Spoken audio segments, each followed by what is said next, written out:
The news from Ireland was, as usual, brought to you by RTE, Ireland's national broadcasting service. And now, before we finish with the St. Patrick's celebrations for this year, we take a look back at one of the most unique events of the season, the sober St. Patrick's Day party, billed as the ultimate family-friendly Irish celebration. The stereotype of the drunken Irishman has long been a source of frustration for many Irish Americans. The small minority who abuse alcohol around St. Patrick's Day, usually in a very public way, have reinforced this stereotype. But now a new organisation, in fact a movement, the Sober St. Patrick's Day has gained momentum.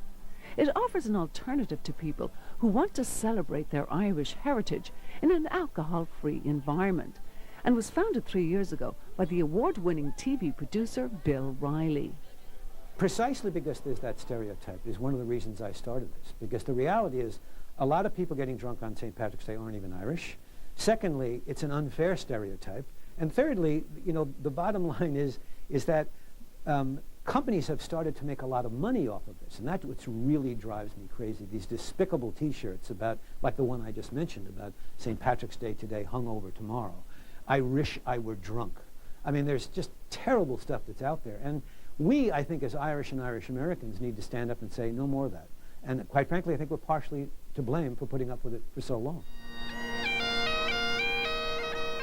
Following its success in 2012 and 2013, Sober St. Pat's moved this year to a larger venue, Cathedral High School in Manhattan, where lines of people circle the block eager to participate.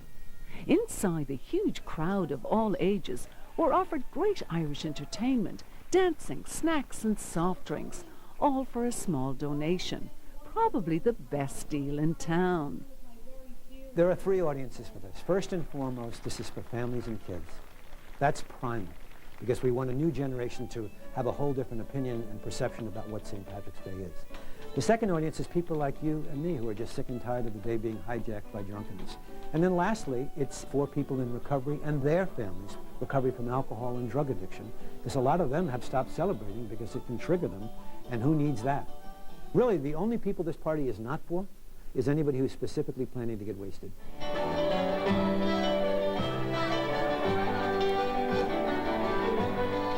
It's just great. I think it's great for the kids. My grandson enjoyed himself.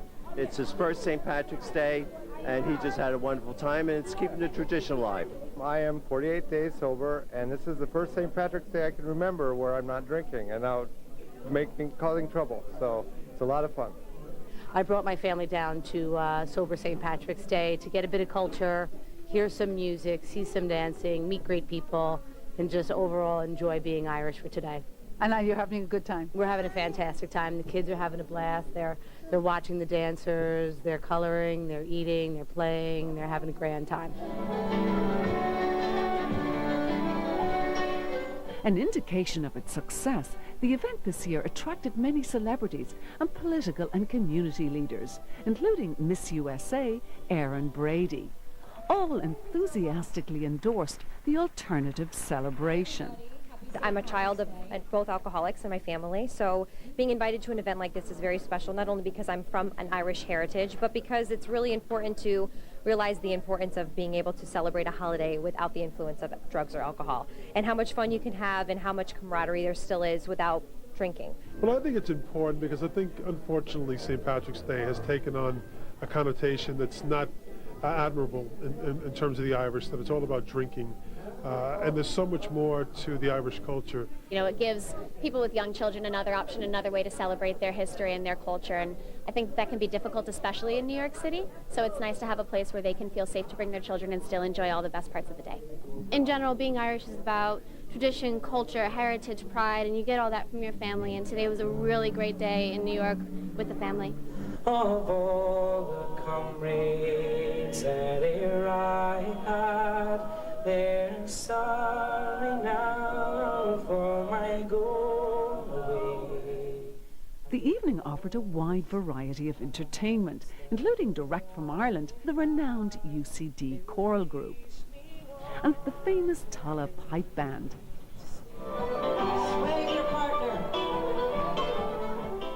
this was more than just another Irish concert. Guests were encouraged to meet and mingle and had the opportunity to dance to a live Reilly band. Oh, it's been absolutely fantastic. We've had amazing musicians, amazing storytellers, we've had dancers, we've had all sorts of politicians. Everybody's been in and out to say hello. Been absolutely brilliant with Brian Connolly, All-Ireland fiddler, and we had John Whelan, All-Ireland accordion player. Hayley Richardson, who's an 11-year-old prodigy, she was fantastic. She's one to watch. It was better to die neath an Irish sky. Frances Black came in from the famous Black family, Mary Black's sister. She was unbelievable. You could hear a pin drop and she brought the house down. But the Angelus bell or the Liffey swell rang out to the foggy June.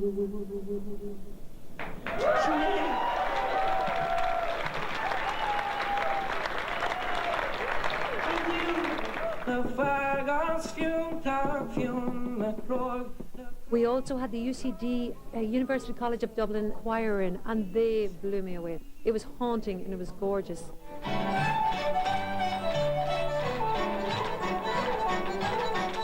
And we had the Donegolden School of Irish Dance, and we had lots and lots of dancers and lots of Céilín, of course, and it was absolutely fantastic fun. I could go on and on and on.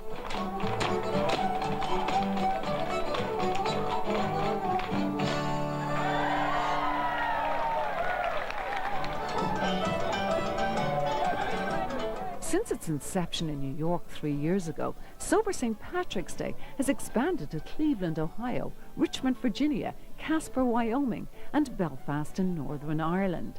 It's hoped that the event will eventually spread to towns and cities across the US and indeed in Ireland.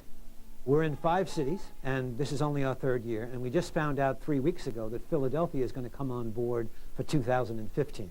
So our battle cry beginning on March 18th for the rest of the year is Philadelphia, here we come. And I know for a fact that there are many other cities that we plan to spread this to all across the United States. And it's really resonated for a lot of reasons. And I think the most important thing is the fact that people are realizing that we as a people have so much more to offer, and that our music and our dance is, quite frankly, much stronger than almost any other nationality I can think of. And what they want to do is come out on St. Patrick's Day and really see how powerful that is. That's what this event is about. We just want to show us in our best light as opposed to our worst.